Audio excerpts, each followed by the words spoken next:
Bonjour, bonjour, bonjour à tous. En tout cas, c'est une joie pour nous de nous retrouver, de pouvoir nous saluer les uns les autres. C'est un privilège ce soir d'être dans la famille de Dieu.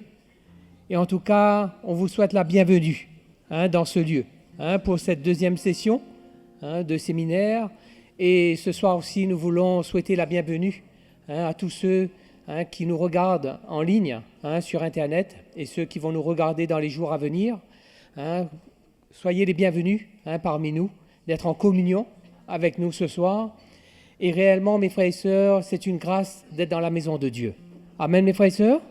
Ce privilège que le Seigneur nous fait, de pouvoir nous rassembler, de pouvoir être sous le ministère de l'Esprit. Mes frères et sœurs, de pouvoir réaliser dans notre cœur l'amour que le Seigneur a manifesté dans la vie de chacun d'entre nous. Amen, mes frères et sœurs. Cet amour qui est si profond, comme je le dis, qui est incommensurable, mais que Jésus-Christ a manifesté sur la croix pour chacune de nos vies, qui fait que nous sommes là ce soir, mes frères et sœurs, dans sa présence, pour le louer, pour l'adorer et réellement lui manifester notre reconnaissance. Amen, mes frères et sœurs. Il mérite toute la gloire, mes frères et sœurs. Et ce soir, c'est une merveilleuse occasion pour nous de le célébrer, de le glorifier et réellement de pouvoir amener notre cœur au-devant de lui. Amen, mes frères et sœurs. Sans plus tarder, allons nous lever et nous tenir dans sa présence avec révérence. Et ce soir, que le Seigneur puisse réellement rencontrer nos besoins, ce qu'il a mis dans le cœur de son serviteur, que nos besoins soient rencontrés dans l'esprit ce soir. Amen.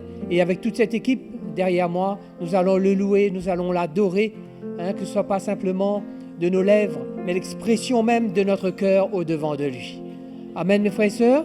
Allons le louer, allons l'adorer de tout notre cœur. Acclamons notre Seigneur Jésus-Christ. C'est la journée que le Seigneur a fait. Je me réjouis et le célèbre. C'est la journée que le Seigneur a fait. Je me réjouis et le célèbre. C'est la journée. C'est la journée que le Seigneur a faite. Je me réjouis et le célèbre. C'est la journée que le Seigneur a faite.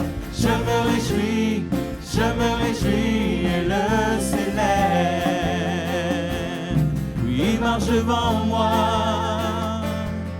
à côté de moi, il vit en moi, il est le berger de mon âme, il est mon défenseur, mon libérateur, sa miséricorde se renouvelle chaque jour.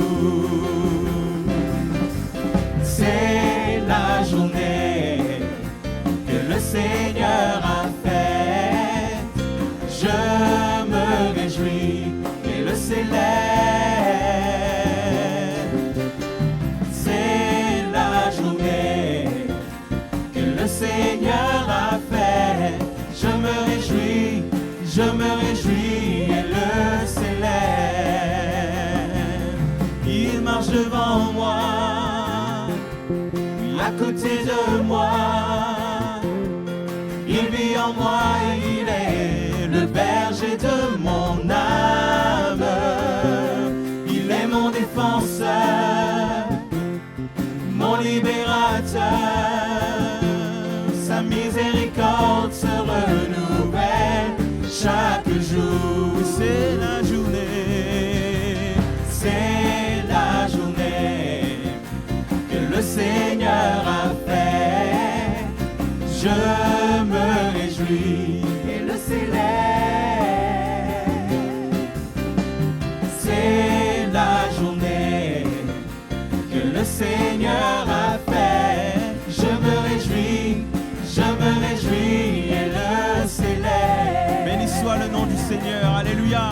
Oui, béni soit le nom du Seigneur. Béni soit le nom du Seigneur. Béni soit le nom du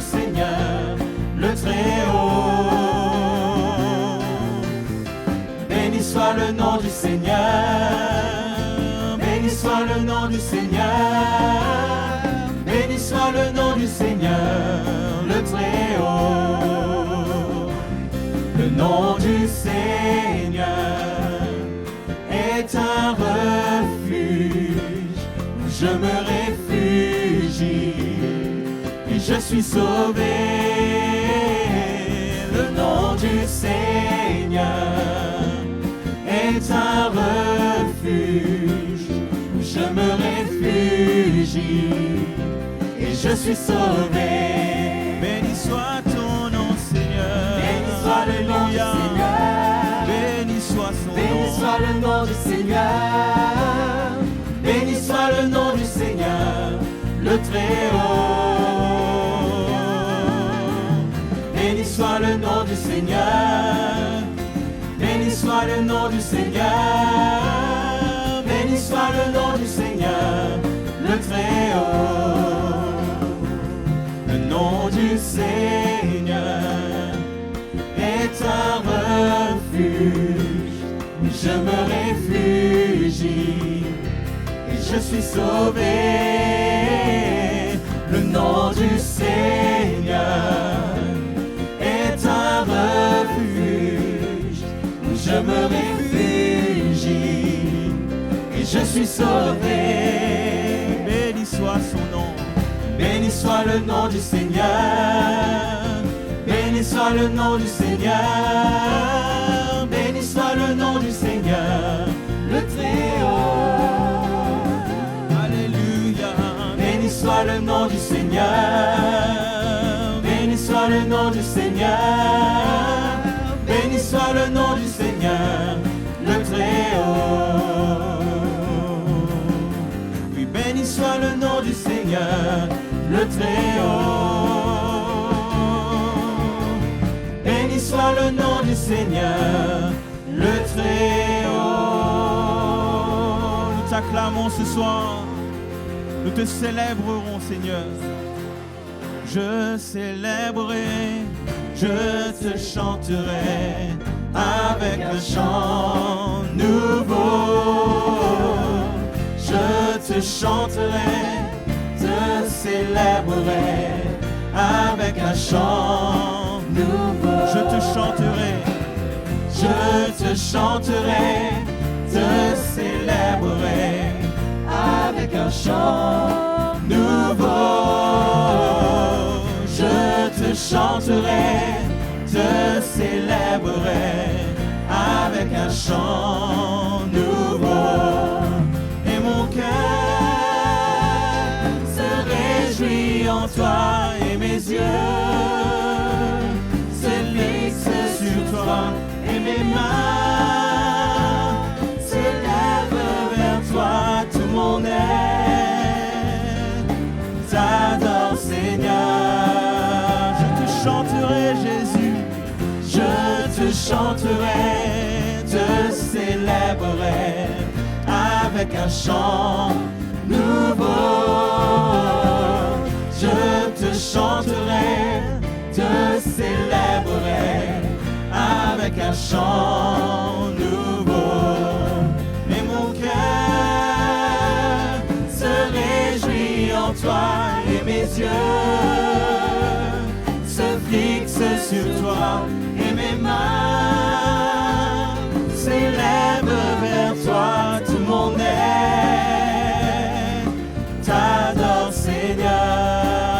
Je te chanterai, je te chanterai, te célébrerai avec un chant nouveau. Je te chanterai, te célébrerai avec un chant nouveau. Je te chanterai, Seigneur. Je te chanterai, te célébrerai avec un chant nouveau. Je te chanterai, te célébrerai avec un chant nouveau. Avec un chant nouveau. Avec un chant nouveau.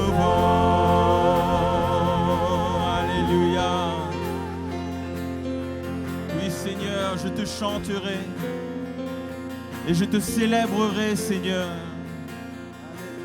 Seigneur, renouvelle-nous ce soir pour que de nos cœurs émane un chant nouveau, un chant d'adoration pour toi.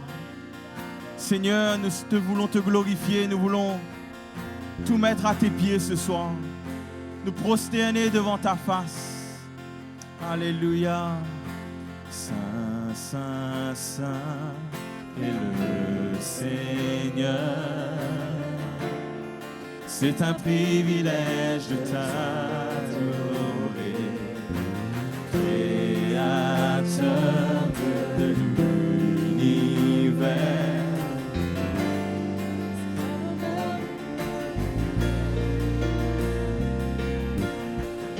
Saint, Saint, Saint est le Seigneur. C'est un privilège de t'adorer, Créateur de l'univers. Alléluia. C'est des choses qui arrivent, les frères et sœurs, mais louons le Seigneur ce soir. Louons-le de tout notre cœur, là où nous sommes. Seigneur, je veux te louer. Je veux glorifier ton nom, Seigneur Jésus. À toi la gloire, à toi l'honneur, Seigneur Jésus. D'un cœur reconnaissant, j'élève mes mains vers toi. Proclamons Dieu, tu règnes. Chantons Dieu, tu es grand. Alléluia.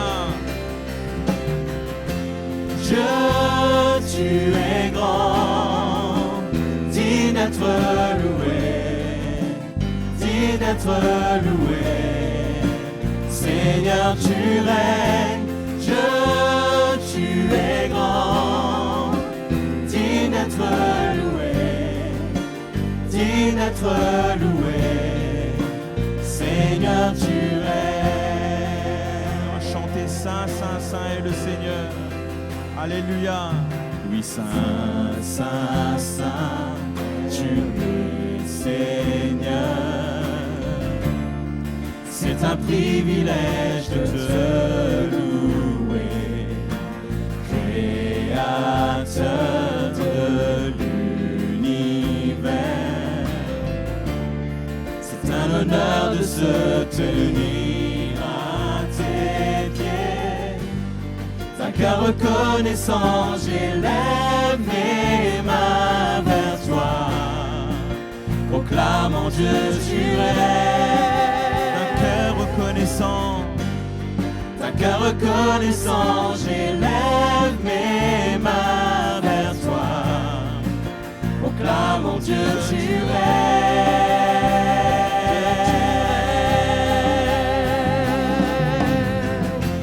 Dieu, tu es grand, digne d'être loué, digne d'être loué.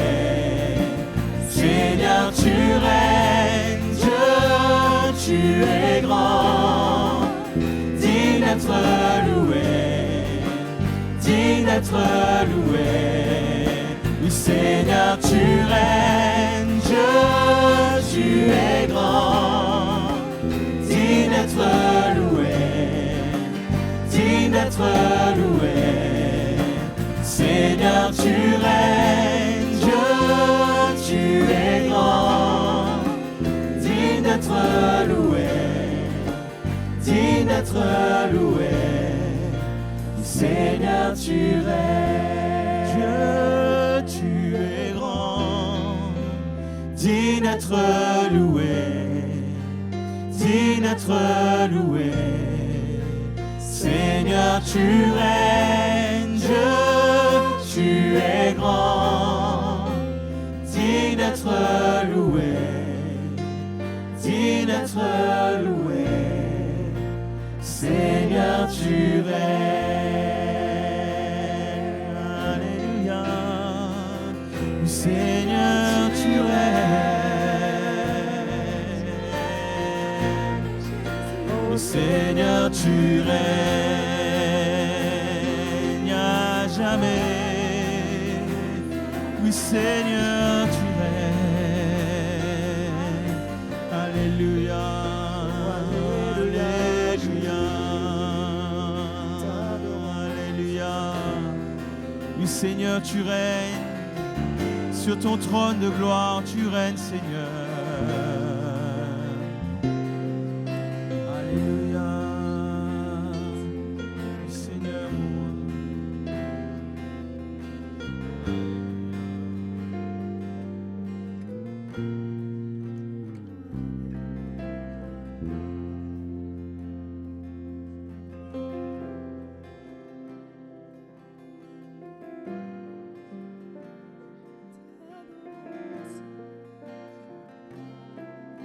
Merci Seigneur. Alléluia. Oh, alléluia. Gloire à Jésus. Gloire à ton nom, Jésus. Alléluia, tu règnes, c'est vrai. Nous ne comprenons pas toujours ton règne, car nous ne pouvons suivre ta main en toutes choses. Mais nous savons que tu règnes. Tu as toutes choses en contrôle. Et nous te louons pour cela. Nos vies sont dans ta main. Tu prends soin de nous. Nous te rendons gloire, Seigneur, pour ta fidélité, pour ta bonté. Merci pour ta grâce. Merci pour ton amour. Alléluia, merci, Seigneur. Que Jésus soit glorifié ce soir. Amen. Gloire à Jésus. Bonsoir à vous tous. Donc, nous voici en train de parler de ces deux points. Tout d'abord, on a été heureux de constater ensemble quelle est la grandeur du salut qui nous a été donné, qui nous a été accordé. De qui cela vient-il? On découvre de plus en plus son amour, comment il nous aime et il met tout en œuvre pour nous.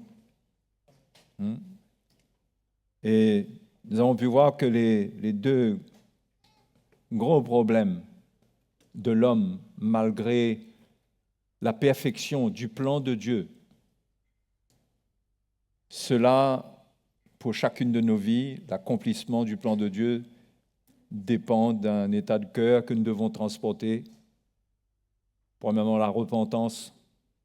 On a vu que le problème de l'homme, en tout temps, on n'a pas eu le temps d'aller dans toute la parole de Dieu pour regarder tous les cas, tous les exemples, mais je peux vous assurer que si on va fouiller un peu, qu'est-ce qu'on voit?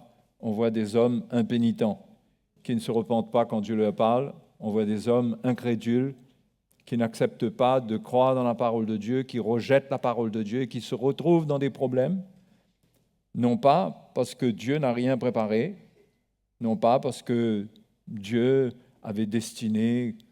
leur avait destiné ce sort, mais parce que ils ont ce cœur qui ne veut pas s'accorder avec le Seigneur, avec sa volonté. Et c'est très mauvais de porter cette impénitence, cette incrédulité, qui sont des dangers dans nos vies.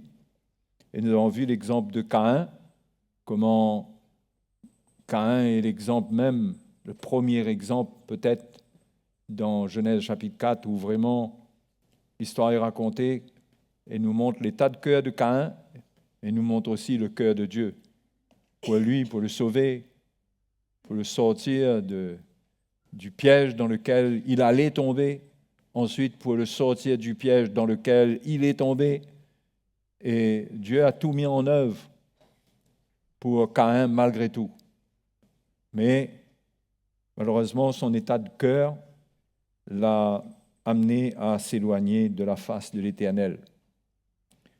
Et il faut faire attention à l'état de cœur que nous transportons. Nous ne pouvons pas juste nous baser sur notre sincérité, comme quoi nous aimons le Seigneur, mais il faut que ce soit la vérité qui juge tout ce que nous prétendons être bon. Notre manière de voir les choses peut être très corrompue et nous tromper, et nous conduire vers la catastrophe. C'est pourquoi adoptons l'attitude de Paul qui dit « Nous ne faisons pas, nous ne sommes pas de ceux qui mettons notre confiance en la chair. » Mettons pas notre confiance en la chair. Et Dieu nous a donné son esprit, il sait pourquoi. Et Dieu nous apporte la vérité par les ministres de l'Évangile. Et il nous a même donné une Bible qui devrait nous encourager dans le même sens que les enseignements qui nous sont apportés et non pas nous égarer dans notre petite compréhension personnelle. Donc le Seigneur met tout en œuvre, tout existe pour que nous puissions aller jusqu'au bout de la course chrétienne et que nous puissions nous présenter un jour devant lui, nous réjouissant dans sa présence pour l'éternité. Hein? Alléluia. Hein? Et le deuxième cas que j'aurais aimé vous montrer, dont j'aimerais vous parler un peu ce soir, c'est Saül. Hein? Saül, le roi Saül. Le peuple d'Israël avait demandé un roi, il voulait un roi comme toutes les nations, et Dieu leur a donné Saül, un homme que Dieu a élevé, qui était apparemment assez humble, puisque je ne sais pas si c'était de l'humilité ou s'il avait un complexe aussi, quelque part, je ne sais pas, hein, parce qu'il était caché derrière les bagages, il était un peu en retrait, mais la Bible dit qu'il se regardait comme petit à ses yeux, il était petit à ses propres yeux. Et certainement qu'il y avait quelque chose en lui qui faisait que Dieu a porté les regards sur lui. Et donc Dieu l'a appelé, mais très vite, on va voir que la Bible nous dit même que le Seigneur lui-même s'est repenti. Dieu va parler à Samuel et il va lui dire « Je me repens ». Ça n'a rien à voir avec le péché. Dans 1 Samuel chapitre 15, verset 11,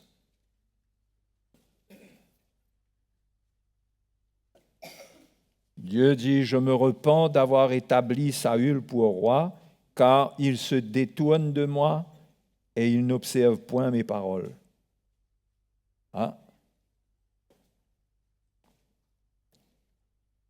Dieu dit qu'il regrette d'avoir établi Saül.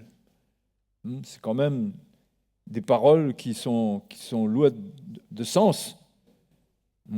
Et on peut rentrer dedans, essayer d'expliquer et tout. Est-ce que Dieu a permis, Dieu a voulu, est-ce que Dieu a fait une erreur? On n'est pas là pour ça. Mais on sait que la parole de Dieu nous montre que finalement, Saül, vu son attitude, c'était pas que le choix de Dieu n'était pas bon, Dieu l'a appelé. S'il obéissait, s'il faisait les choses qu'il fallait, il aurait été qualifié pour être le roi d'Israël. Mais il se détournait du Seigneur et il n'observait point ses paroles. Ça en revient toujours à l'impénitence qu'on va voir et au rejet de la parole de Dieu, l'incrédulité, puisque quand on rejette la parole de Dieu, on est incrédule. Si on croit en Dieu, on croit dans ce qu'il dit. Quand Dieu parle, Dieu est fidèle. Dieu n'a qu'une seule parole. Et on doit lui faire confiance en toutes choses, dans tout ce qu'il dit, dans tout ce que la parole de Dieu nous montre. Donc, voilà où l'histoire est arrivée, mais on va faire un rewind. On va remonter au temps où Samuel a confié à Saül certaines choses de la part de Dieu. Dans le chapitre 13 et le verset 8. Alors c'est sûr qu'on va lire beaucoup de versets. Samuel attendit 7 jours selon le terme fixé par Samuel. Samuel lui avait dit, oui, je vous dis que c'est Samuel. Il attendit 7 jours, selon le terme fixé par Samuel. D'accord? C'est Saül. J'ai dit Samuel. Quoi il va faire avec lui, vous autres? Mais Samuel n'arrivait pas à Gilgal, et le peuple se dispersait loin de Saül. Alors Saül dit, « Amenez-moi l'holocauste et les sacrifices d'action de grâce. » Et il offrit l'holocauste. Samuel lui avait dit d'attendre, qu'il arrive. Mais lui, pressé un peu par la situation, il offrit l'holocauste. Comme il achevait d'offrir l'holocauste, voici Samuel arriva. Et Saül sortit au-devant de lui pour le saluer.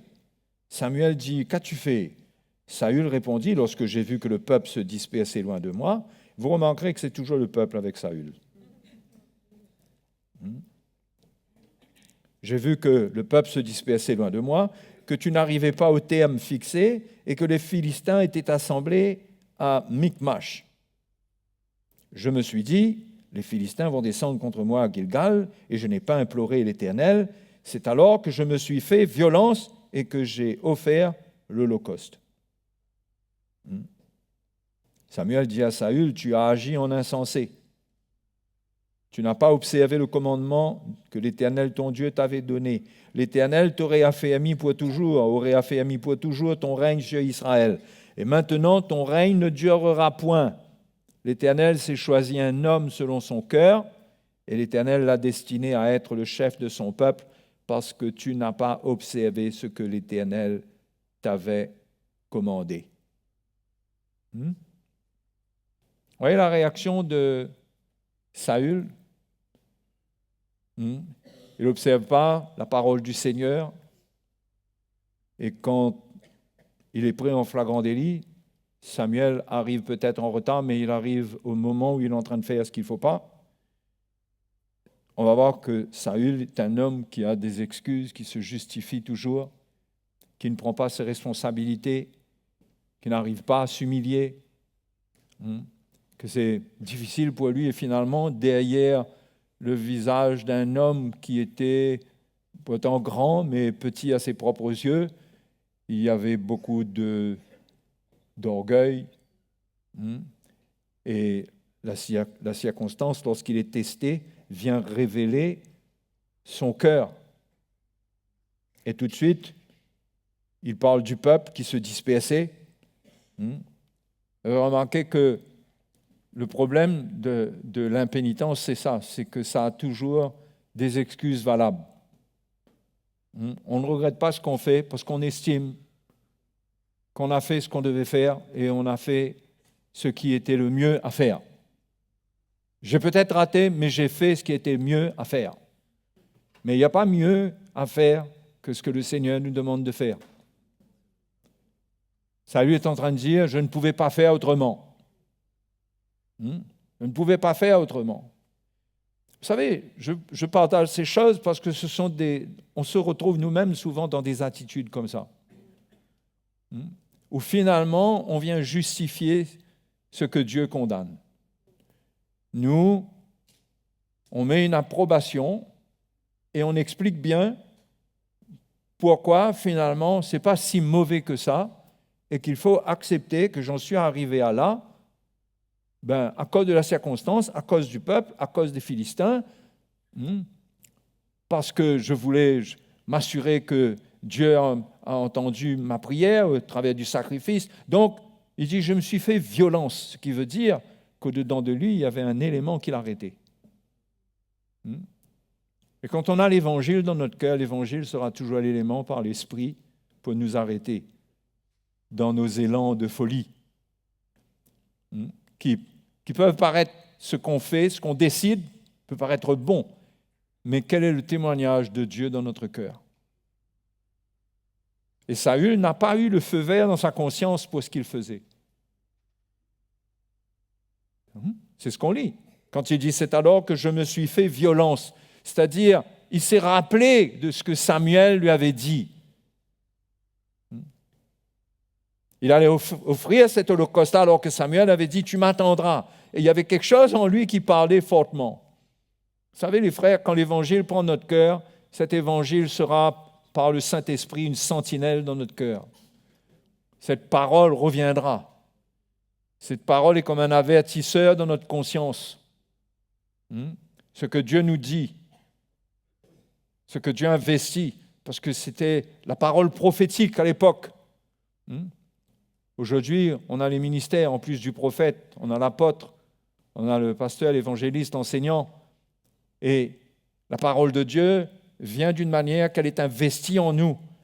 Et ça devient l'élément sur lequel on s'appuie, l'élément d'obéissance et d'assurance que ce qu'on va faire, c'est la volonté de Dieu parce que ça a été transmis, c'est vraiment la parole de Dieu. Et quand on va lutter contre ça, il va falloir se faire violence. Et parfois, on se fait violence, ça veut dire qu'on volontairement, on n'obéit pas. Mais voilà. Et du coup, Samuel montre à Saül qu'il est disqualifié. C'était pas un essai, 2 essais, 3 essais. Tout de suite, là, Samuel a vu. Et Samuel lui dit même que Dieu a préparé quelqu'un qui sera selon son cœur.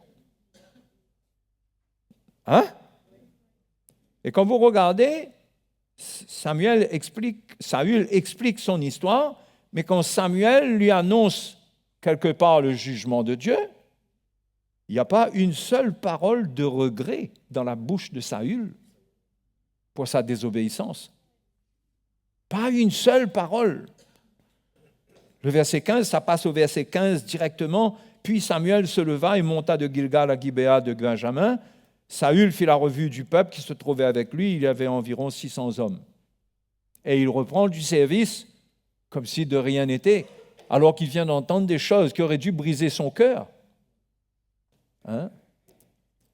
Mais quand on a commencé à faire violence, à se faire violence, on va acquérir une force pour continuer à se faire violence sur beaucoup de choses. Et ça développe un esprit de rébellion. Parce qu'on commence à transgresser notre conscience, on commence à désobéir à la parole de Dieu, et c'est une manière de s'en sortir qui, après, n'est pas aussi difficile.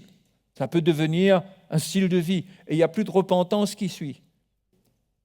Et dès le départ, à cause de cette manifestation de cœur, il était impossible de trouver une repentance là-dedans.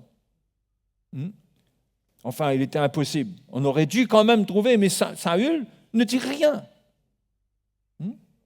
Et plus tard, on va voir au chapitre 15 que Samuel va lui donner une deuxième directive, un deuxième ordre.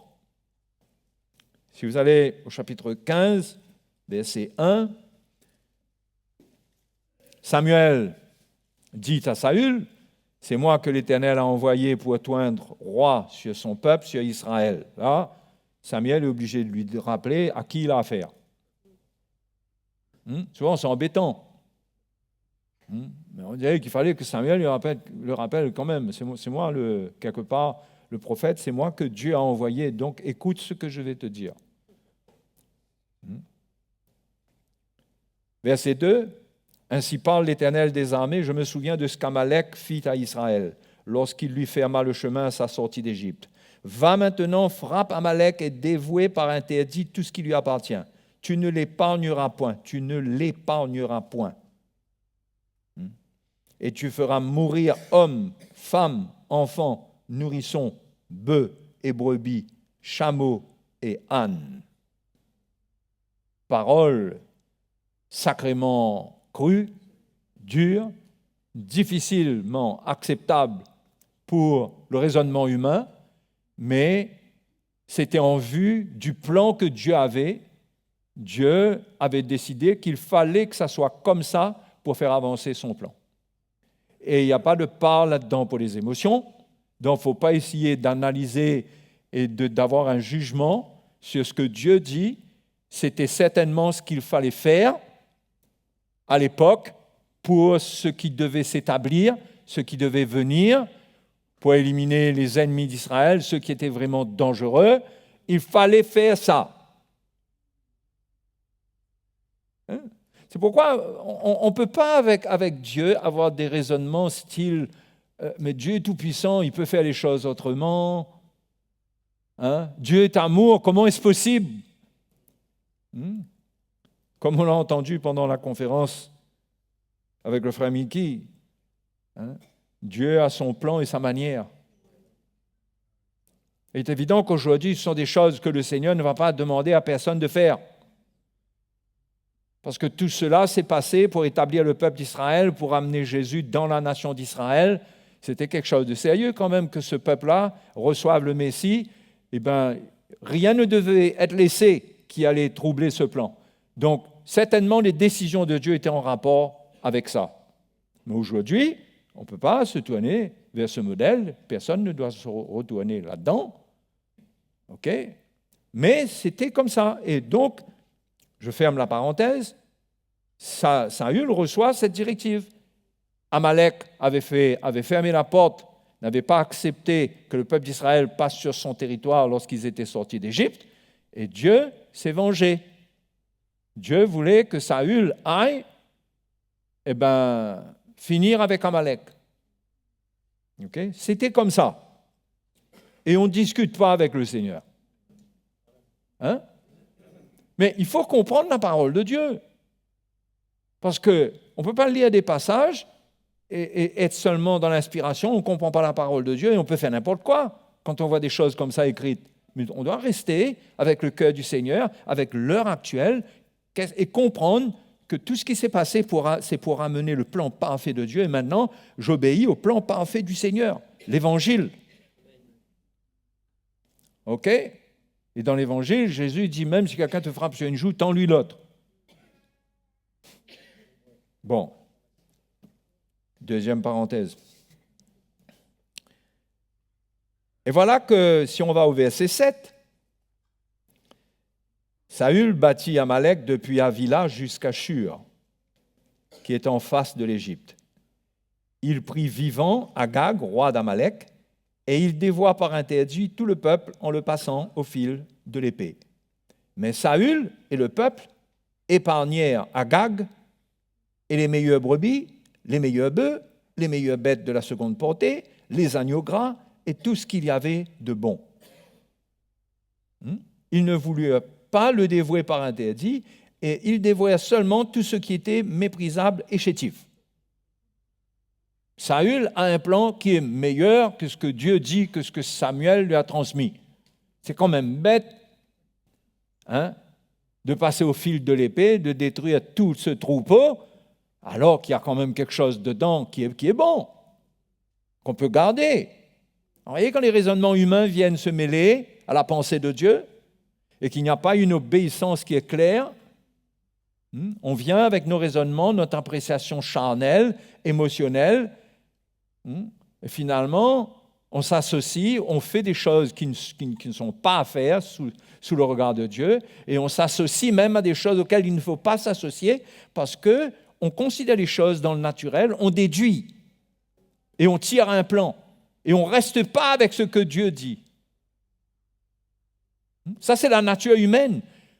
C'est le problème que Dieu a avec l'homme. Dieu a ce problème-là avec l'homme. C'est que l'homme, Dieu parle, Dieu dit des choses qui sont claires, et l'homme veut faire les choses à sa manière. Et c'est la même chose avec nous aujourd'hui. Le Seigneur parle, les instructions sont claires, l'évangile est clair, mais on peut continuer avec nos raisonnements et notre manière de voir les choses, ce qui fait qu'on est privé de la grâce qui est attachée à la parole de Dieu, du bénéfice qu'on peut retirer de la parole de Dieu. On n'en retire rien, puisque si Dieu fait une promesse par rapport à de l'eau fraîche, il ne faut pas qu'on ajoute rien à cette eau fraîche-là. Même si on estime que un petit peu de ceci, un petit peu de cela, ça arrangerait le palais, ça aiderait, etc. La science a prouvé que, etc. On ne peut rien ajouter parce que ce que Dieu promet est attaché à ce que Dieu fait, ce que Dieu donne purement. Ce que Dieu donne puément. Et il faut défendre cela, c'est un trésor. Et Saül était léger. Qu'est-ce qu'il a fait? Il a pris Amalek. Je ne sais pas si le roi Agag, il a pris Agag. Je ne sais pas si Agag, tout d'un coup, il a trouvé que c'était un bon gars. Il a trouvé dommage. Il a trouvé qu'Agag avait peut-être une bonne tête. Vous voyez, les considérations humaines, ça nous amène à faire n'importe quoi. Et là, il prend Agag, il dit non, toi, t'inquiète pas. Tu as une bonne tête, tu me reviens. Tu as une tête qui me revient. Hein? Et il épargne ça, il épargne les meilleurs brebis, les meilleurs. Et tout ça, ça donne l'impression que Saül est en train de faire quelque chose de merveilleux. Hein? Et vous êtes d'accord avec moi qu'on s'associerait facilement à un plan comme ça? Hein? On épargne le meilleur, on ne va pas détruire tout. Ça sert à quoi? Et après, il va encore, on va voir, tu vois. L'Éternel, ensuite, au verset, ça continue, l'Éternel adressa la parole à Samuel et lui dit, je me repens. Et voilà que le cœur de Dieu s'exprime quand Dieu voit l'attitude de Saül. C'est là qu'il dit qu'il se repent d'avoir établi Saül pour roi. Le verset 13, si on va au verset 13 pour continuer dans cet épisode, donc Samuel, après cela, Samuel se rendit auprès de Saül et Saül lui dit, sois béni de l'Éternel, j'ai observé la parole de l'Éternel. Hein? C'est facile de faire des déclarations. De faire des déclarations. Et Samuel lui dit, mais qu'est-ce que donc ce bêlement de brebis qui parvient à mes oreilles et ce mugissement de bœuf que j'entends? Samuel répondit, ils les ont amenés de chez les Amalécites. Déjà, il commence à se retirer de l'affaire. Parce que le peuple a épargné les meilleurs brebis et les meilleurs bœufs afin de les sacrifier à l'Éternel, ton Dieu. Et le reste, nous l'avons dévoué par interdit. Vous réalisez comment il présente les choses? Il n'y a pas besoin d'un avocat, lui, Saül, pour se défendre. Vous savez, le péché n'a pas besoin d'avocat. Le péché sait se défendre tout seul. Quand quelqu'un a un cœur tordu, il n'a pas besoin d'un avocat. Il trouve les arguments dans cette chair, ce qu'il faut dire pour expliquer, pour se justifier. Et il y a tout ce qu'il faut là. S'il n'a pas affaire à un prophète qui est ferme, eh bien, il peut le mettre dans sa poche. Premièrement, il retire la responsabilité sur lui, il dit c'est le peuple. Le peuple a épargné, mais tu n'étais pas responsable de ce peuple-là? Et le peuple n'aurait peut-être pas épargné les meilleures brebis si tu n'avais pas épargné Agag. Si tu n'avais pas épargné Agag, le peuple n'aurait pas épargné les meilleures brebis. Donc ça commence avec le roi, et puis tout le monde veut épargner. Et tout le monde est sous la désobéissance. Pourquoi c'est sérieux quand on est un serviteur de Dieu, ce qu'on est en train de faire avec notre vie? Notre vie doit nous donner l'exemple de l'obéissance au Seigneur. Sans que ça soit la perfection, mais il y a un esprit d'obéissance et de soumission au Seigneur. Mais il dit afin de les sacrifier à l'Éternel, ton Dieu. Là, c'est pas vraiment son Dieu, quoi. Il ne met pas ça en avant. Il montre à Samuel que, Samuel, c'est pour toi que j'ai fait ça. Hein? Faut faire attention. Hein? Comment ceux qui ne font pas la volonté de Dieu peuvent chercher à nous inclure avec eux. L'Éternel, ton Dieu. Samuel dit à Saül, arrête et je te déclarerai ce que l'Éternel m'a dit cette nuit. Et Saül lui dit, parle. Samuel dit, lorsque tu étais petit à tes yeux, n'es-tu pas devenu le chef des tribus d'Israël? Et l'Éternel ne t'a-t-il pas oint pour que tu sois roi sur Israël? L'Éternel t'avait fait partir en disant, va et dévoue par interdit ces pécheurs, les Amalécites. Tu leur feras la guerre jusqu'à ce que tu les aies exterminés. Pourquoi n'as-tu pas écouté la voix de l'Éternel? Vous voyez, quand Dieu donne des ordres, il faut aller jusqu'au bout de l'ordre que Dieu donne. Et il ne faut pas garder une petite réserve de quelque chose qu'on n'a pas fait, mais il faut avoir le zèle pour faire ce que Dieu nous demande de faire. Et on y va jusqu'au bout. C'est ça que Dieu veut. Une obéissance sans murmure ni hésitation. C'est ça que l'Évangile doit produire en nous, pas un peuple qui est libre, qui est simplement libre de faire ce qu'il veut. Qui est simplement libre de faire ce qu'il veut. Mais un peuple qui, dans la liberté, choisit de faire ce que Dieu dit. C'est ça que le peuple que Jésus veut préparer. Un peuple purifié par lui, zélé pour des bonnes œuvres. Zélé pour des bonnes œuvres. C'est-à-dire des gens qui sont toujours prêts à passer à l'action pour lui, à accomplir sa volonté. Et là, on voit que le reproche qui est fait, c'est qu'il n'est pas allé jusqu'au bout.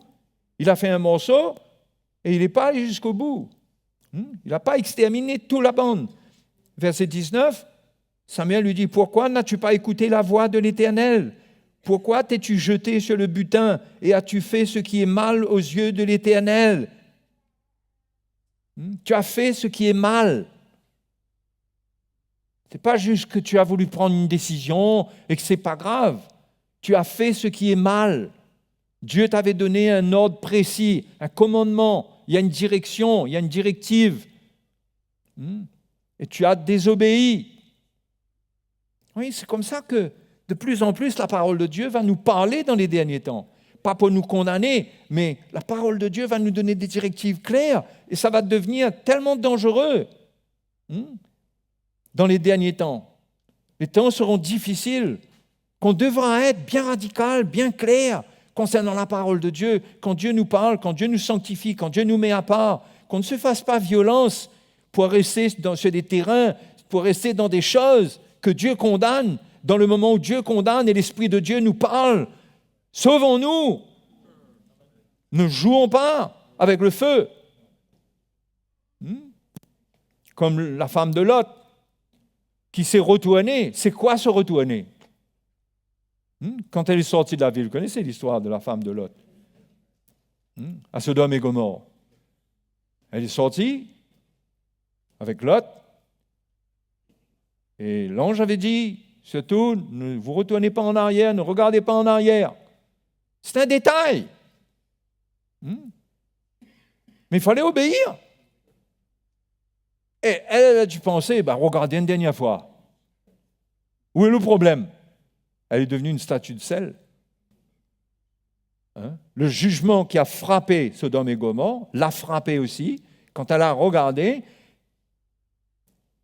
peut-être qu'il n'y avait pas d'explication scientifique, nous-mêmes là, on n'en a pas. Mais Dieu avait averti et la désobéissance a eu sa conséquence. Elle est devenue une statue de sel. Vous savez, c'est le genre de choses qui est écrite pour nous montrer qu'il ne faut pas essayer de comprendre. Obéis. Parce que si tu essaies de comprendre, tu ne vas pas comprendre grand-chose. Il y a des choses que Dieu dit qu'il faut obéir.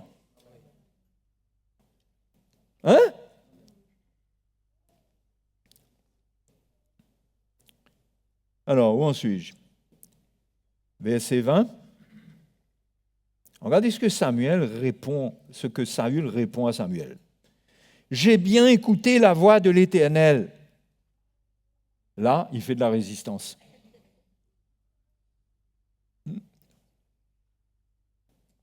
Parce que, vous savez, il n'y a pas de repentance. Le cœur durcit.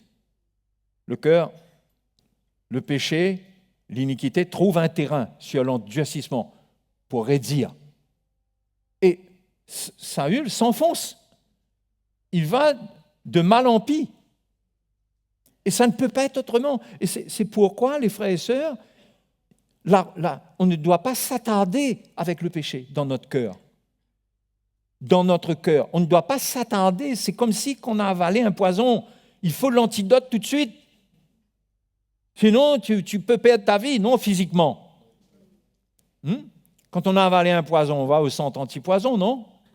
Direct. On ne se dit pas, on va prendre rendez-vous, on va voir si... Non, on sait qu'on est en danger. Mais spirituellement, les chrétiens ne voient pas le danger spirituel. Le danger spirituel prend leur cœur. Le danger commence et agit tout d'abord dans le cœur et crée un état de cœur qui est propice aux ténèbres, propice au mensonge, à la séduction. C'est dangereux. C'est dangereux de résister, même au début, de ne pas se repentir, parce qu'après on résiste. On se justifie. Quand la justification ne passe pas, qu'est-ce qu'on fait maintenant? On passe à la prochaine étape, on va résister. Mais c'est ça qu'on fait. C'est pourquoi à la base même, il faut se repentir. Il faut se repentir. Et ne pas se faire violence. Mais il faut obéir à cette voix de la conscience par le Saint-Esprit. Cette voix qui ne s'impose pas, qui ne déchire pas notre esprit par un témoignage dévorant, mais cette voix de l'esprit qui rend témoignage. Ça ne va pas. C'est pas ça. Change d'attitude. Repens-toi. Même si ce n'est pas des paroles comme ça, mais il y a un témoignage. Obéis à ce témoignage-là. Si tu ne le fais pas, ton cœur va s'endurcir. Et tu vas te créer un état d'esprit d'impénitence, c'est-à-dire tu vas refuser la repentance.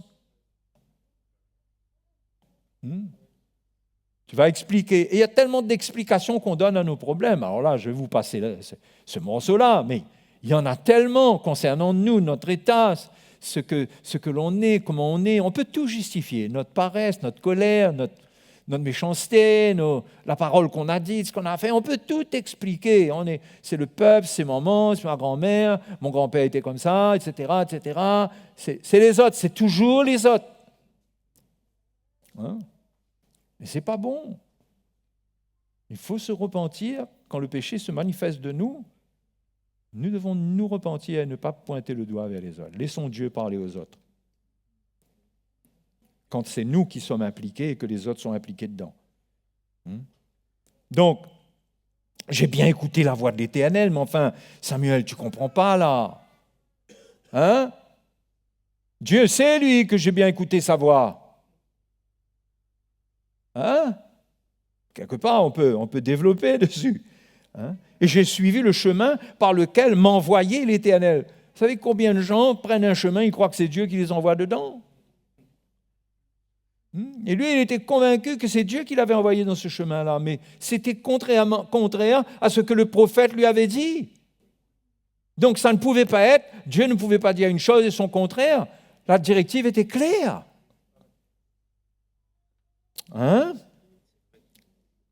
J'ai amené Agag, roi d'Amalek.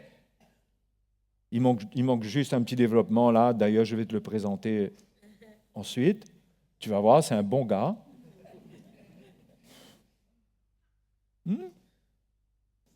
J'ai amené Agag, roi d'Amalek, et j'ai dévoué par interdit les Amalécites.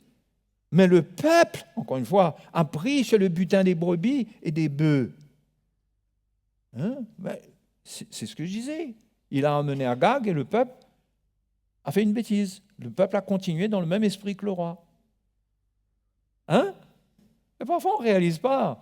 On est un père de famille ou on est un chef de foyer. L'esprit dans lequel on se tient, ça porte des fruits chez les enfants, chez les autres. Après, on se lève, on se dit, mais moi, je n'ai pas fait des enfants comme ça, moi. Ah bon?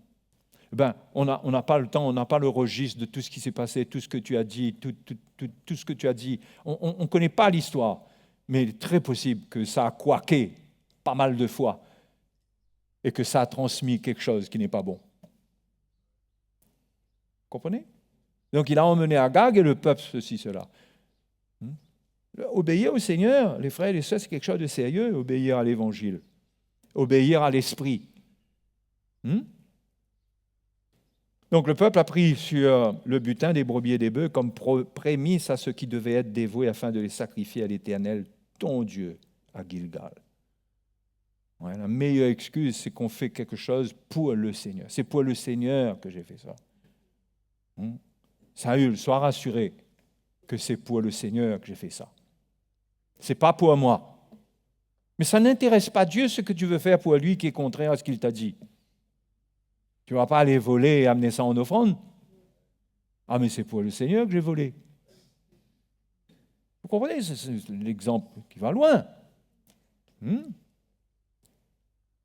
Et là, Samuel dit au verset 23, « L'Éternel trouve-t-il du plaisir dans les holocaustes et les sacrifices, comme dans l'obéissance à la voix de l'Éternel ?» Voyez, ce que Dieu veut voir en premier, c'est qu'on obéisse à sa voix. Avant même de vouloir faire tous les grands sacrifices, faire ceci, faire cela, mais qu'est-ce que Dieu a à te dire avant que toi tu aies à dire?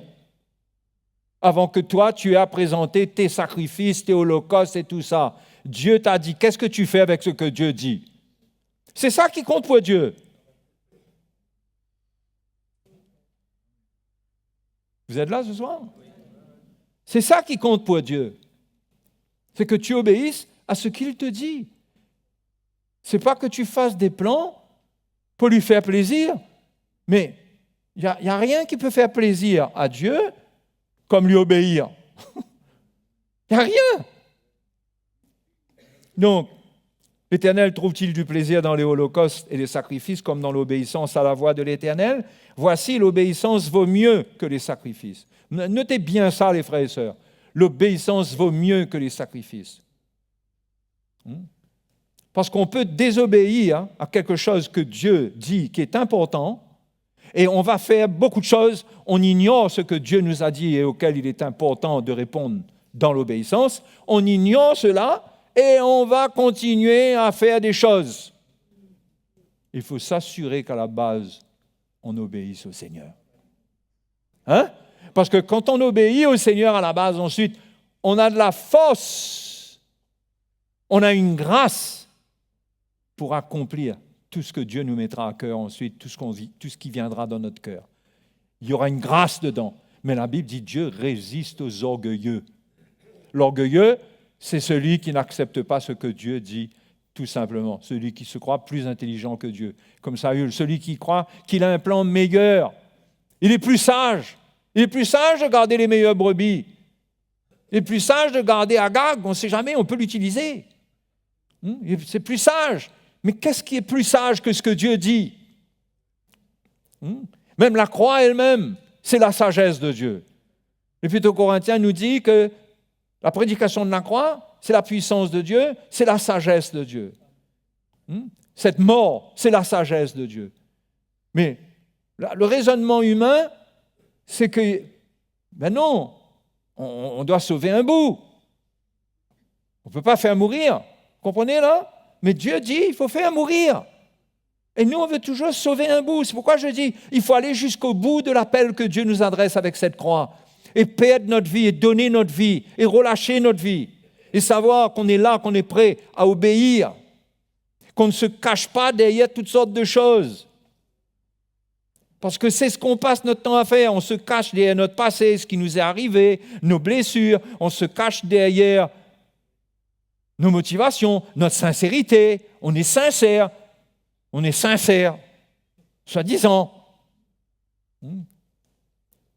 La sincérité, c'est un état de cœur où on est vrai, on obéit au Seigneur. Ce n'est pas le sentiment qu'on a, qu'on se convainc qu'on est en train de faire quelque chose qui est bien. Et là, je suis sincère, parce que je suis convaincu que ce que je fais est bien. Mais ça sert à quoi cette sincérité-là? Ce n'est pas ce que Dieu cherche. Donc, l'obéissance vaut mieux que les sacrifices et l'observation de sa parole vaut mieux que la graisse des béliers. Car la désobéissance est aussi coupable que la divination.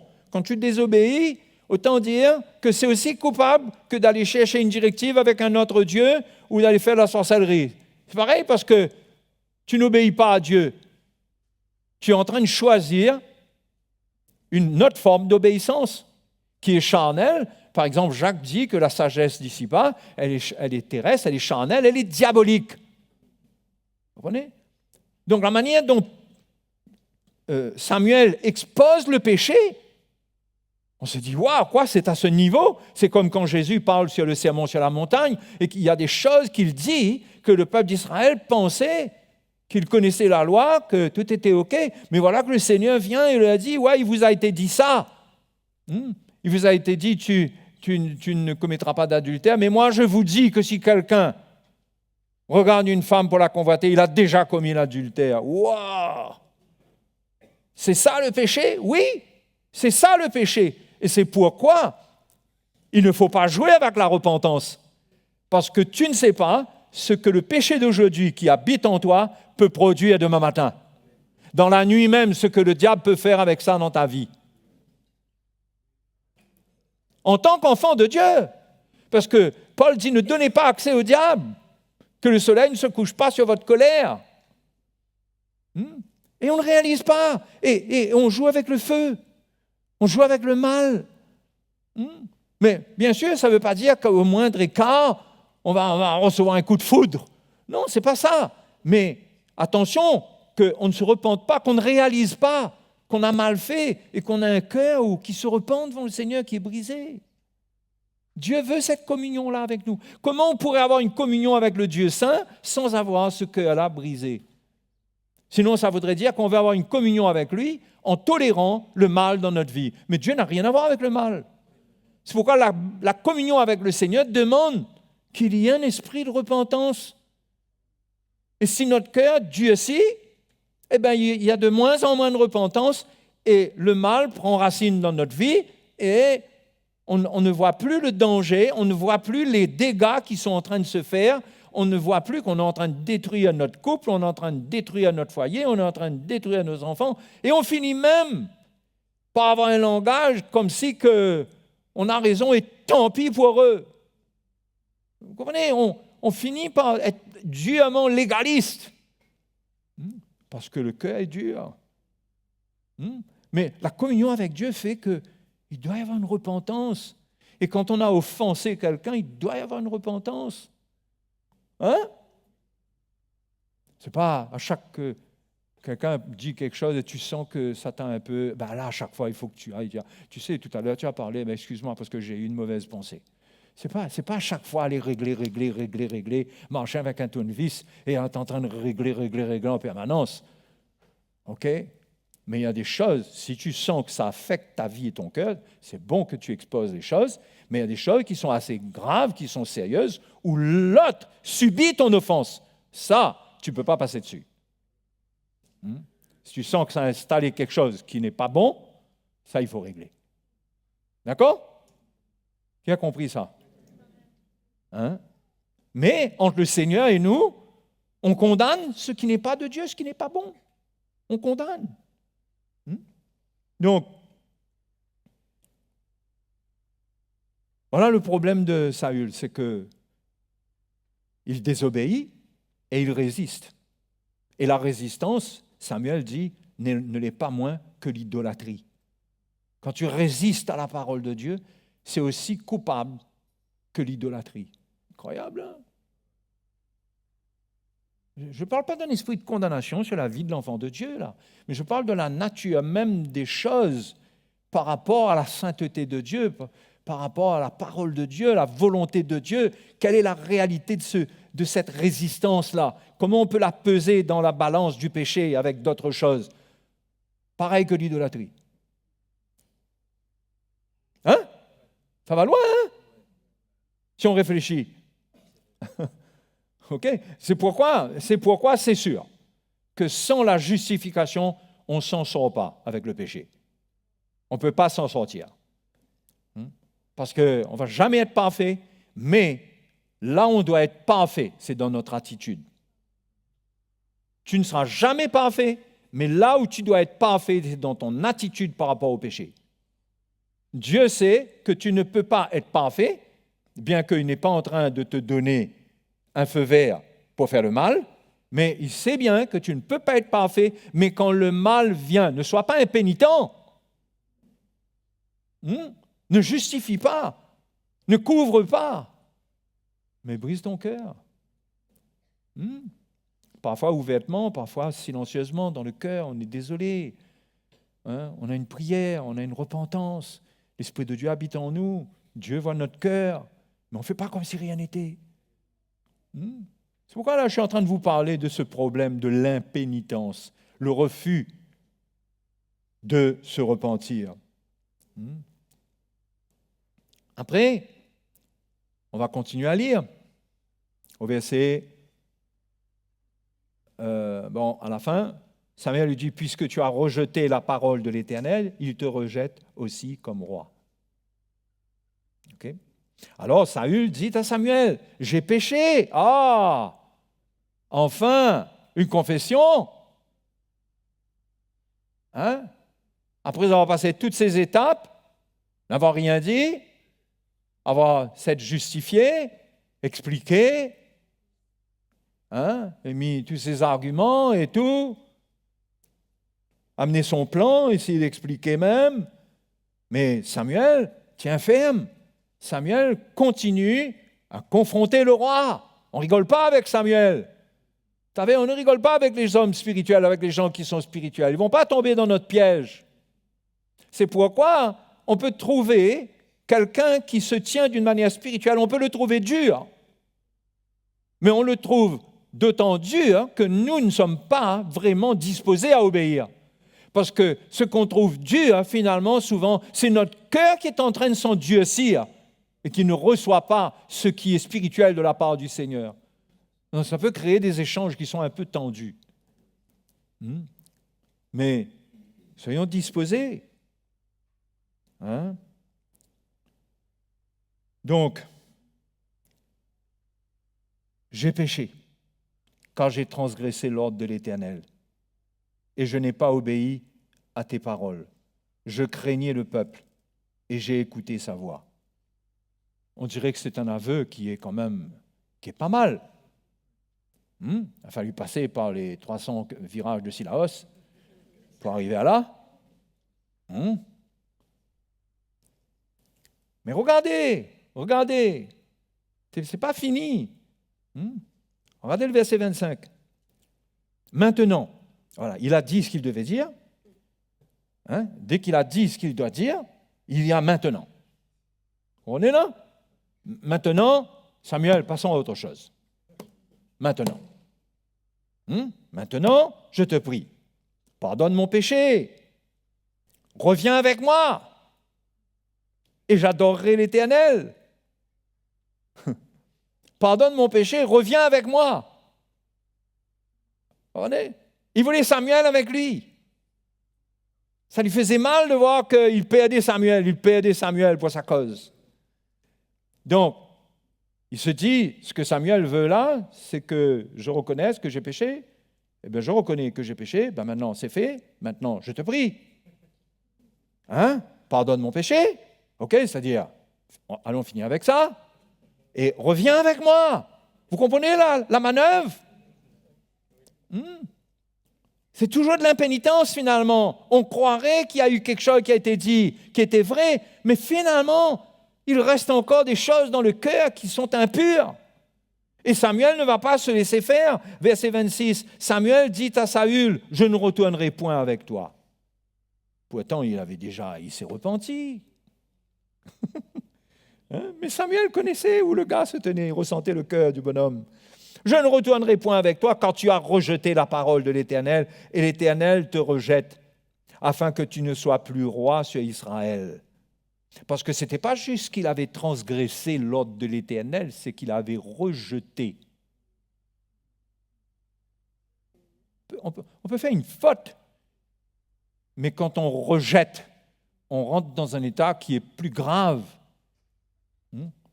Et on crée en soi un état de cœur. Je ne suis pas en train de dire que ce qui se passe ici arrive aux chrétiens. Encore une fois, gloire à Dieu pour le sang de Jésus qui est prêt à nous laver. Le Seigneur nous pardonne. L'Esprit de Dieu habite en nous. Dieu peut nous restaurer. C'est merveilleux sous la Nouvelle Alliance. Mais quand même, s'il n'y a pas de la repentance, ces choses dont je viens de parler ne se passent pas. Parce que ça restera toujours la repentance. Il faut ta repentance.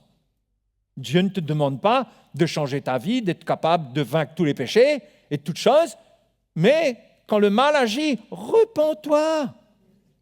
C'est la vie de tout homme et de tout chrétien.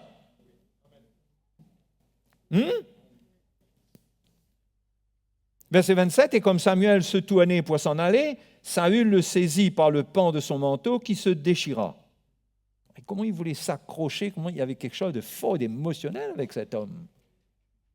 Hein?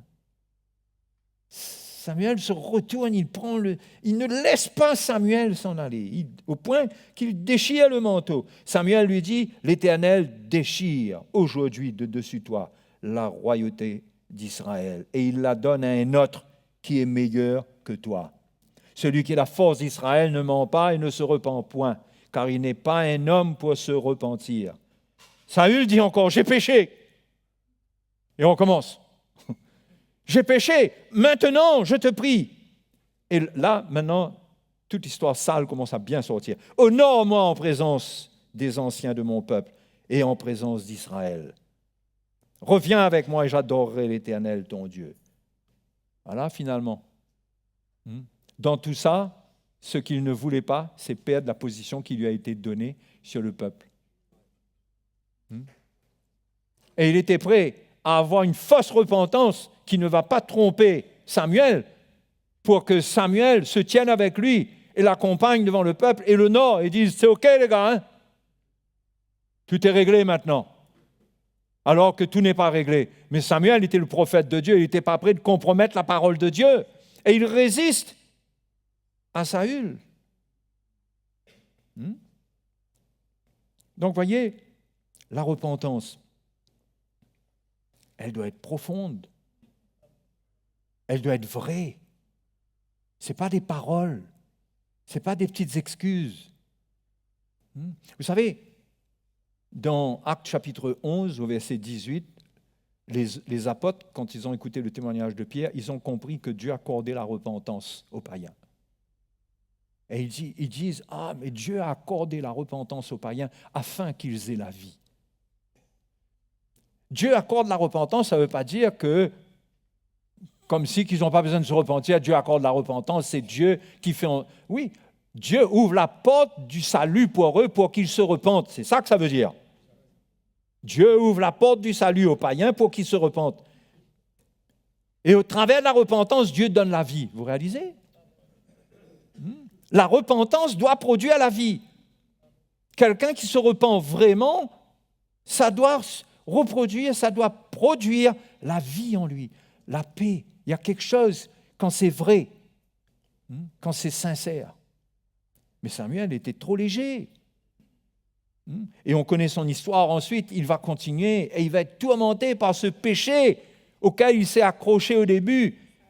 Saül, pardon. Il va s'attacher à il s'est attaché à ce péché sans repentance et il va se retrouver à continuer dans toutes sortes. Il va comme Caïn envers Abel, il va vouloir tuer David. Parce qu'à plusieurs reprises, Samuel lui dit, Dieu s'est choisi quelqu'un de meilleur. Ça a dû marteler son cœur, ça. Et il a compris que c'était David quand David a pointé après. Et il était prisonnier de cette haine au point qu'il était même animé d'un esprit impur. Et c'est David qui venait jouer de la harpe pour le soulager. Il était prisonnier. Les frères et sœurs, ces histoires-là doivent nous enseigner qu'on ne joue pas avec le mal qui prend notre cœur. La repentance, c'est quelque chose de sérieux. Ce n'est pas de piètres excuses. Ça concerne notre cœur, l'état de notre cœur. La repentance concerne l'état de notre cœur, pas l'événement, pas la circonstance. Qui comprend? Si tu as fait quelque chose de mal, c'est-à-dire tu as mis ça là, au lieu de mettre ça là-bas. Un exemple que je donne, d'accord? Et qu'on te dise, pourquoi tu as mis ça là? Ça aurait dû être là-bas. Ah, tu te dis, excuse-moi, parce que j'ai mis ça là au lieu de mettre ça là-bas. Vous me suivez là? Excuse-moi. Mais ça ne va pas amener la vie en toi, ça.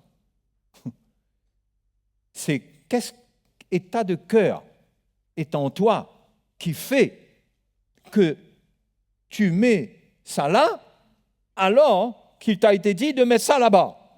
Qu'est-ce qui t'anime? Vous comprenez l'exemple que je donne? Qu'est-ce qui t'anime? Et c'est ce qui t'anime que tu dois traiter. Ce n'est pas l'événement.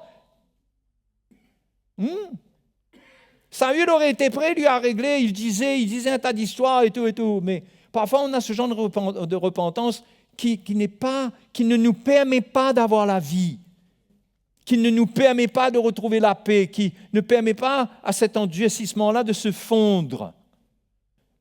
Parce qu'on traite les choses à la surface avec légèreté. Et Dieu veut nous montrer notre cœur, pas simplement la circonstance, mais notre cœur. Et si on veut avoir la vie, on doit comprendre que l'Esprit de Dieu habite en nous, qu'il connaît notre cœur, il connaît nos motivations, et qu'on doit avouer ce qui est caché. Et c'est ça le sermon sur la montagne. Le sermon sur la montagne, c'est que vous croyez que transgresser les commandements, c'est les choses qui sont visibles, pas l'adultère visible. Comme si le commandement, c'est tu ne commettras pas d'adultère, pas de choses visibles. Mais Jésus dit, moi je te dis que si dans ton cœur, tu as regardé, tu as déjà commis l'adultère. Vous comprenez vers où le Seigneur nous oriente? Il nous ramène à l'état de notre cœur. Mais comment on va s'en sortir? Mais par la repentance. Par la repentance, en réalisant, Seigneur, c'est pas juste que j'ai ce regard-là. C'est pas juste que je dise ça. Parfois, Dieu nous reprend devant tout le monde. Dieu est en train de nous reprendre. Moi, parfois, il arrive, le Seigneur me reprend sans que personne sache que le Seigneur est en train de me reprendre. Je sens que l'Esprit de Dieu me reprend. C'est pas bien là ce que j'ai dit. Mais personne ne se doute de rien, mais sans le Seigneur et moi. Est-ce que pour autant, je dois faire comme si rien n'était? Je veux préserver ma relation avec le Seigneur. Et Dieu doit voir que je considère qu'il me voit et que j'avoue, que je reconnais. Et c'est comme ça que je traite l'état de mon cœur devant lui, parce que lui, il regarde au cœur et il agit dans le cœur. Si je suis prêt à me repentir de cœur, c'est ça qui va me donner la vie à l'intérieur. Mais si je fais comme si j'ai réglé le problème et mon cœur n'est pas droit, n'est pas redressé, ben le même péché va revenir même. Si je veux travailler à la sanctification, je dois traiter ce cœur-là. Tout vient par le cœur. Et il y a une différence entre Saül et David. Pourquoi David était un homme selon le cœur de Dieu? Est-ce que David allait être parfait? Vous savez la différence, c'est quoi? C'est que quand Dieu allait envoyer Nathan pour parler à David, David avait fait des choses terribles. Terribles. Il avait fait tuer le mari de Bathsheba, Uri le Héthien. Il avait fait des choses que Dieu avait vues. Et il y a un moment où Dieu envoyait Nathan lui parler. Et il avait une justice, il avait un sentiment de justice en lui, parce que quand Nathan a donné cette parabole des brebis pour expliquer qu'il y a quelqu'un qui est venu, qui, au lieu de prendre ses brebis, il a pris la brebis du pauvre, David a dit « Quoi? Celui qui a fait ça mérite la mort !» Et Nathan lui a dit « Cet homme-là, c'est toi. » Vous m'avez suivi dans l'histoire là? Et là, il comprend que Dieu l'a attrapé. Et là, il ne résiste pas. C'est un homme selon le cœur de Dieu. Quand il a été exposé, il dit « J'ai péché ». Il dit la même phrase que Saül, mais ce n'est pas le même cœur. Ce n'est pas le même cœur. Il avoue, il reconnaît. Et Nathan lui dit « Tu ne mourras pas, mais l'enfant qui va naître de ce que tu as fait mourra. » Et David accepte. David est un homme qui a accepté la correction du Seigneur. C'était un homme selon le cœur de Dieu. Ça veut dire quoi? C'était un homme qui restait attaché au cœur de Dieu, qui ne permettait pas, qu'il y avait quelque chose qui allait l'animer et qui le privait de la présence de Dieu, qui le privait de l'onction que Dieu avait mise sur sa vie. Il voulait rester, il voulait plaire à Dieu. Il avait ce cœur-là. La version anglaise dit un cœur après le cœur de Dieu. Je ne sais pas si, ça veut dire la même chose ou au débit. After. C'est ça? After the heart of God. Comme si on traduit littéralement, c'est un homme qui est après le cœur de Dieu. Mais c'était ça le cœur de David. Et Dieu avait choisi David ensuite parce que David, il allait faire des bêtises. il allait accepter la correction, le châtiment du Seigneur pour ce qu'il faisait, mais il allait continuer de servir à Dieu, mais il n'allait pas être tordu. La différence, c'est que Saül, lui, il était tordu. Il ne voulait pas se repentir. Hein? Et David, même dans le psaume 119, il dit « Il m'est bon d'être humilié afin que j'apprenne tes statuts. Hein? Il m'est bon d'être humilié. » Il a accepté la correction du Seigneur. Mais il n'y a pas beaucoup d'hommes, beaucoup de gens qui sont selon le cœur de Dieu. Parce que Dieu ne veut pas nous perdre.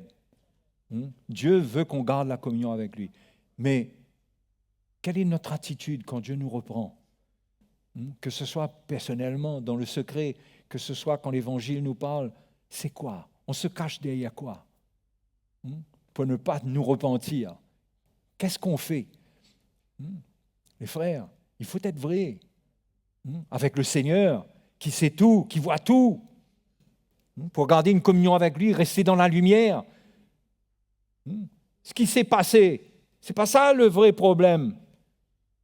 Le vrai problème, c'est pas ce qui s'est passé. Le vrai problème, c'est la manière que tu réagis au problème. Je répète, le vrai problème, c'est pas le problème. Le problème du péché, c'est un problème. Alors, on ne va pas dire que ce n'est pas un problème. Oh là, ce n'est pas un problème. Mais ce n'est pas un problème pour Dieu, dans le sens que Dieu a la solution pour ce problème-là.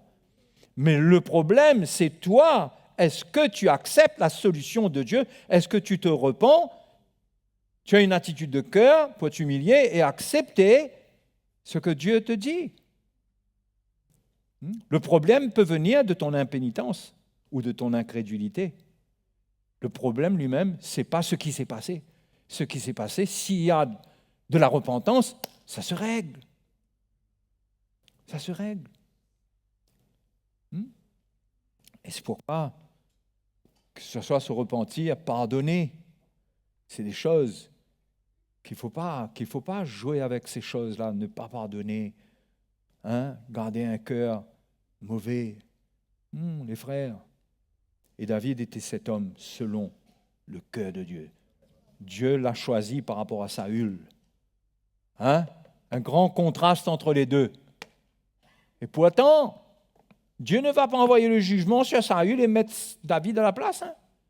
Dieu va laisser Saül aller jusqu'à la fin de sa vie avec son problème et David devra subir, devra attendre patiemment. Il sera persécuté par Saül. Que les choses, que Saül meure pour qu'il prenne le règne.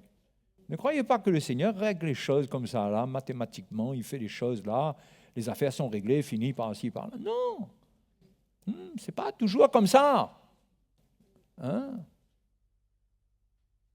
Mais il nous faut prendre au sérieux cette obéissance, ne pas résister. Et si on résiste, ça aussi c'est un sujet de repentance. Parce qu'il a résisté, quoi. Parfois on résiste. Non? On résiste. Comme le frère Mickey disait, je ne sais plus quand, là, qu'il y a de la désobéissance et de la résistance qui est silencieuse. Il y a des gens qui ont l'art de résister en silence. Mais crois-moi, ton cœur va en pâtir. L'état de ton cœur va en pâtir. Repens-toi quand Dieu te parle. Quand Dieu te reprend. Ne joue pas au grand gaillard. N'essaye pas d'expliquer. Mais si Dieu te parle, il vaut mieux obéir. Amen. Et on va être bien et on va continuer la course. OK? N'oubliez pas, c'est les deux points qui sont des problèmes. L'impénitence et l'incrédulité. Et ça demande de nous qu'on se repente et de nous qu'on croit, qu'on ne rejette pas sa parole, qu'on croit, qu'on mette en pratique. On croit et on met en pratique. Et Dieu sera avec nous. Et toute sa volonté parfaite pour nous, tout ce qu'il a prévu pour nous, va s'accomplir. Mais il y a ces deux éléments-là. Si tu prends pas ça au sérieux, tu risques d'attendre longtemps beaucoup de choses. Tu risques d'être déçu par la vie. Hein? Tu risques d'être découragé. OK? On prie le Seigneur ce soir? Hein? On prie le Seigneur.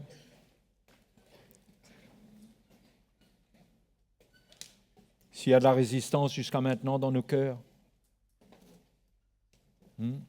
s'il y a de la résistance, disposons notre cœur à l'obéissance. Ça ne veut pas dire que je ne suis pas en train de créer une espèce de plateforme là pour qu'il y ait de la manipulation qui vienne. Non. Non, non. Mais si ton cœur est pur, ton cœur est vrai, tu dois discerner ce qui est de Dieu. Tu dois savoir à qui tu as affaire. Tu dois savoir, premièrement, au niveau de l'Évangile, si c'est la vérité. Si c'est elle, tu dois t'aligner. Tu dois t'aligner. Tu ne peux pas épargner les meilleures brebis dedans. Sauver ce que toi, tu estimes qui est bon pour toi. Non.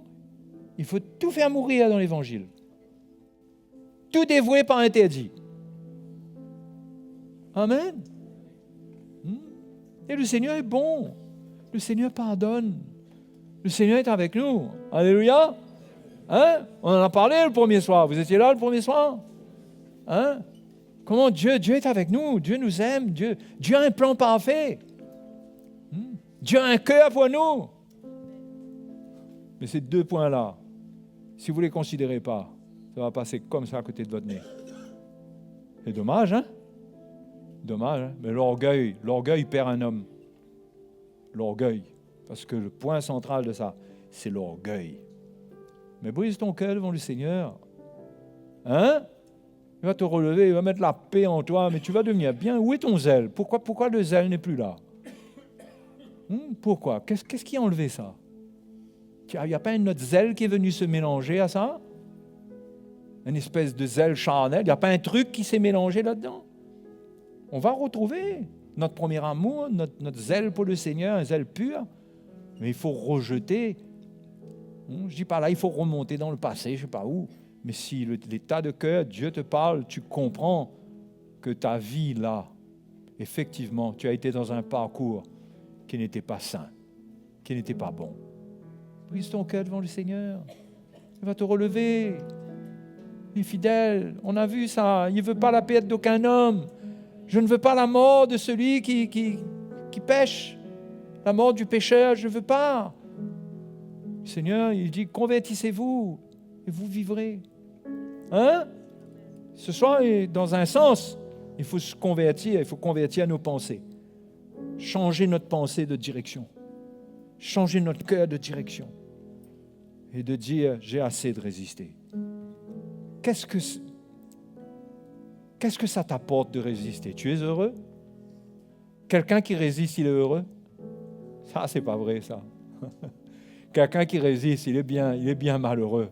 Il est tourmenté, il est avec un état de cœur qui a besoin tout le temps de se justifier. Il y a quelque chose de malsain qui l'anime. On essaye d'être bien avec ça. Mais on ne peut pas être heureux avec ça. Lâche ta vie. Lâche ce soir. Lâche. Parce que le Seigneur, il ne te demande pas de te changer, de devenir parfait là, mais dans ton attitude, sois parfait. Par la repentance, tu es parfait. Par la foi, Dieu te justifie, tu es parfait. Tu sors de là, tu n'es pas parfait. Tu es avec ton péché, tu es avec ta vie dans le désordre. Tu ne demeures pas en lui. Mais ce soir, viens au Seigneur de tout ton cœur. Pour te repentir, pour reconnaître que tu as raté, que tu ne veux pas continuer à résister. Tu ne veux pas devenir idolâtre, parce que si tu continues à résister, c'est comme de l'idolâtrie. Tu ne veux pas devenir comme ça. Et ce soir, je t'encourage, vraiment, à te tenir devant le Seigneur ce soir. Oui, Dieu veut te faire grâce. La parole de Dieu vient jusqu'à toi pour te faire grâce, pas pour te condamner, pas pour te juger, mais Dieu veut te faire grâce. Parce que s'il obtient de toi une repentance qui est vraie, qui est sincère, la partie est gagnée. Et l'ennemi, lui, il ne veut pas que tu te repentes. Il veut que tu te justifies, il veut que tu mentes dans ta repentance. Il veut que tu prennes les choses à la légère parce qu'il sait que ça n'amène pas de réparation. Ça, c'est rafistoler, bricoler pour avoir une panne encore plus grave par devant. Mais celui qui se repent de tout son cœur, qui avoue ses transgressions, qui reconnaît son état de cœur et qui le confesse au Seigneur, qui est vrai, la Bible dit qu'il prospère. Il va prospérer. Alléluia. Alors, ne reste pas misérable ce soir. Viens au Seigneur, tiens-toi devant le Seigneur.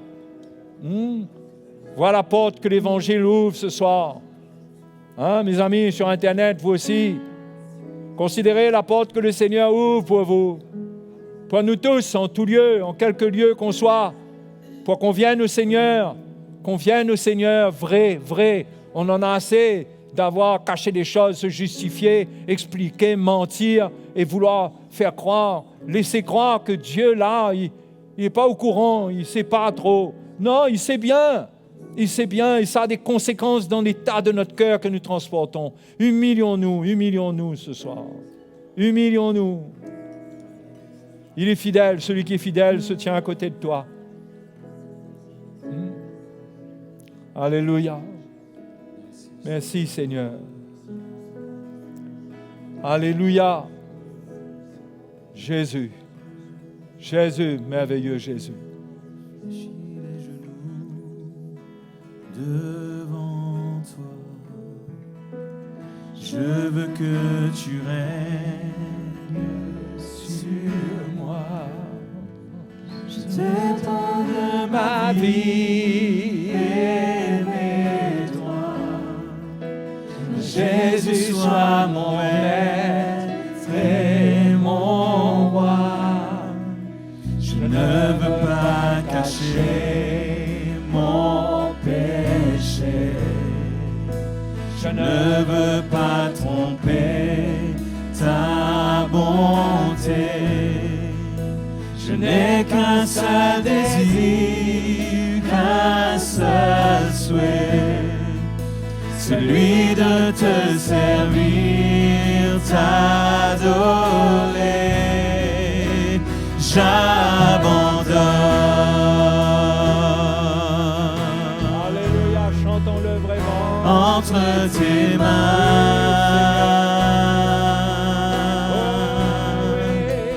ma personne,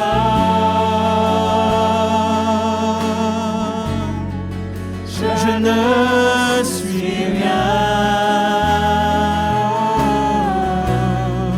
et je soumets ma volonté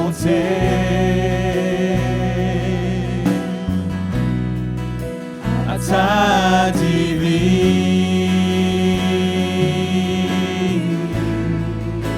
royauté. Oui, j'abandonne,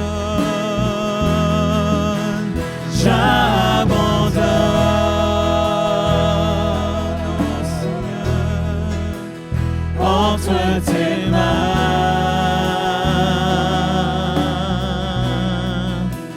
ma personne,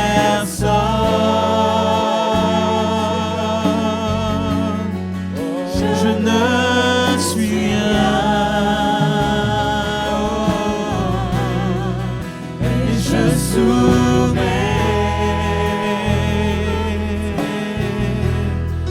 ma volonté à ta divine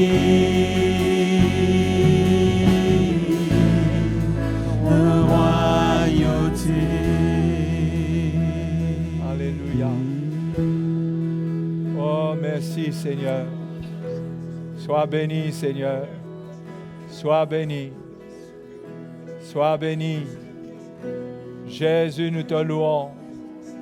Jésus, nous te louons. Tu es notre secours ce soir.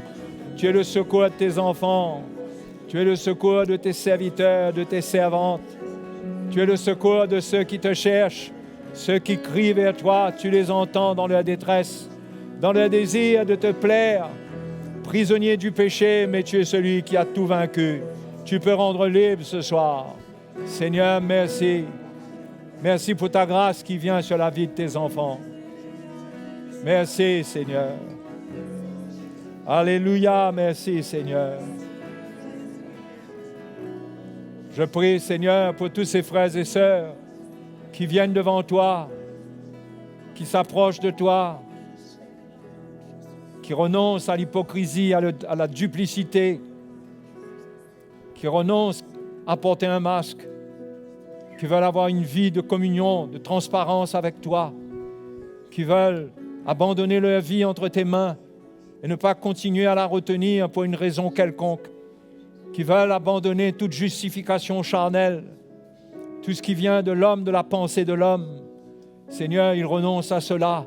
Je prie pour eux, pour une restauration, parce que selon ta parole, tu es fidèle.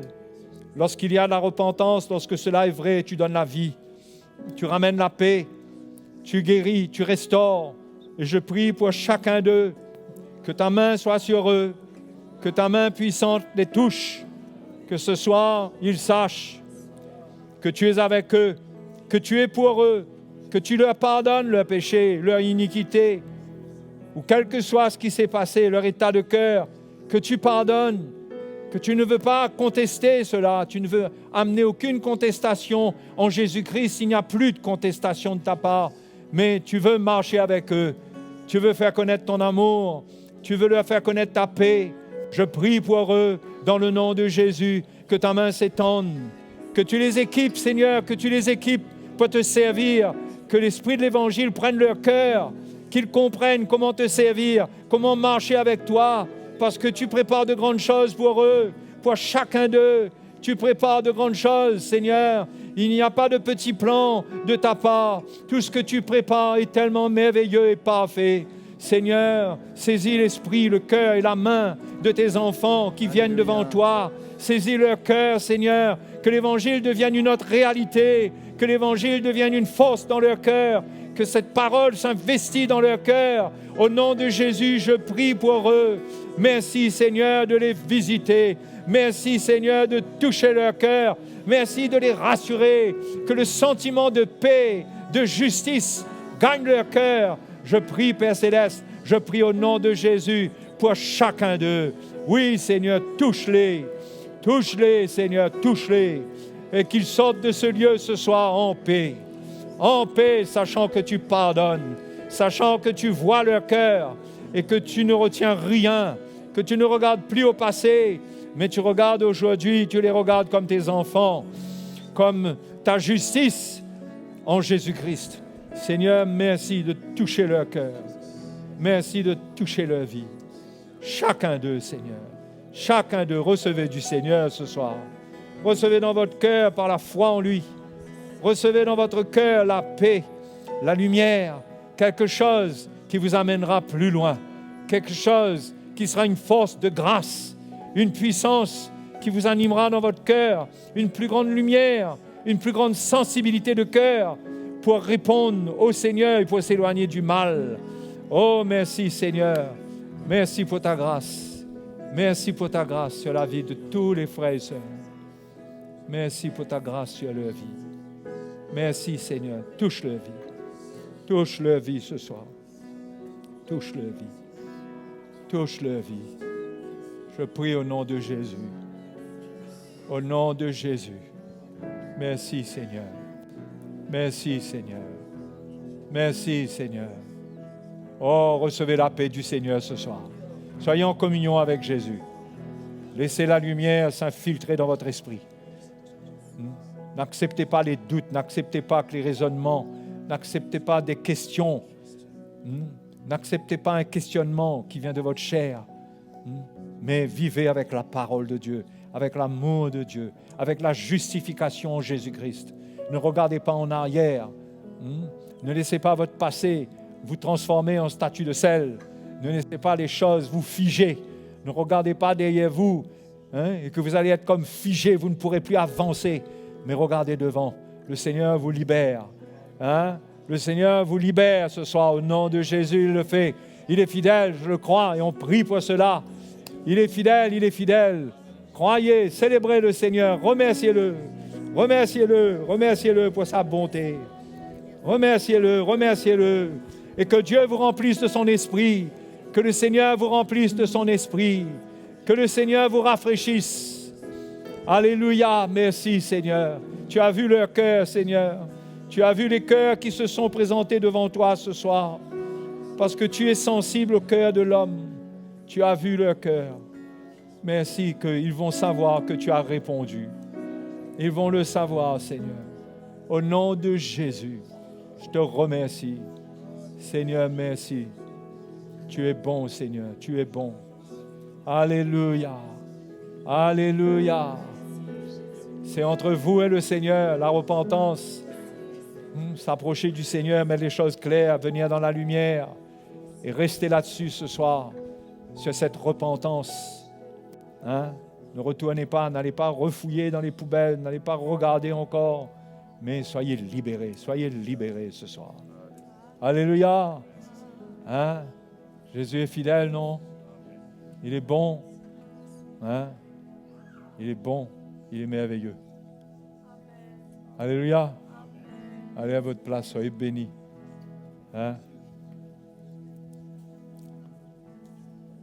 Alléluia. C'est bon pour ce soir? On se donne rendez-vous. Pas d'annonce là. On se donne rendez-vous demain pour célébrer le Seigneur ensemble et pour continuer avec l'Évangile. L'Évangile est important. Il y a des églises, j'attaque pas les églises, mais il faut bien reconnaître ce qui est.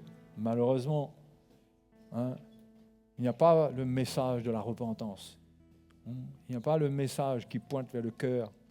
Il y a simplement venir louer le Seigneur et la musique est mise en avant comme si que l'adoration, la louange, on vient louer le Seigneur, mais où est le cœur? Où est le cœur là-dedans? C'est le cœur qui compte. C'est l'état de cœur. Et ça, c'est pourquoi le numéro 1, c'est l'Évangile. L'Évangile. Si l'Évangile prend la vie de quelqu'un, il va faire de lui un adorateur en esprit en vérité. S'il n'y a pas l'Évangile qui prend sa vie, qui le soumet, qui l'amène à être soumis, il va faire les choses dans la chair, il va danser, il va piler, il va lever les mains, il va faire ce qu'il veut, mais il sera dans la chair. Parce que c'est l'Évangile c'est par l'Évangile que Dieu accorde la repentance.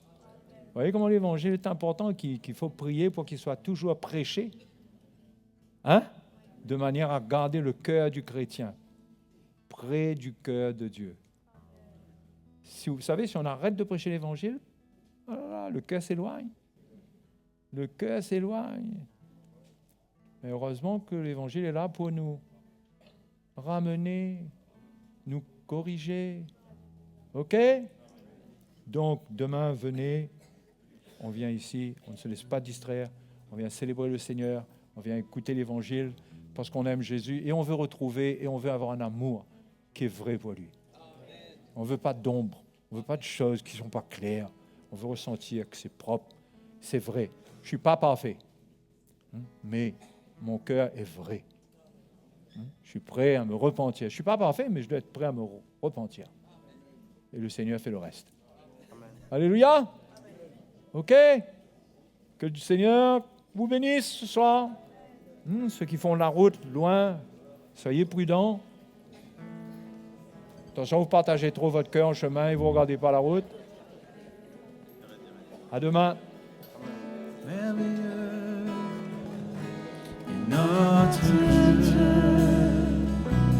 Tu es bon et tu fais de grands prodiges. Nous élevons ton nom si grand. Désolé pour le scotch. Consterné, Pas tenu. nous t'adorons. Reste en place. On va pas jamais, voilà.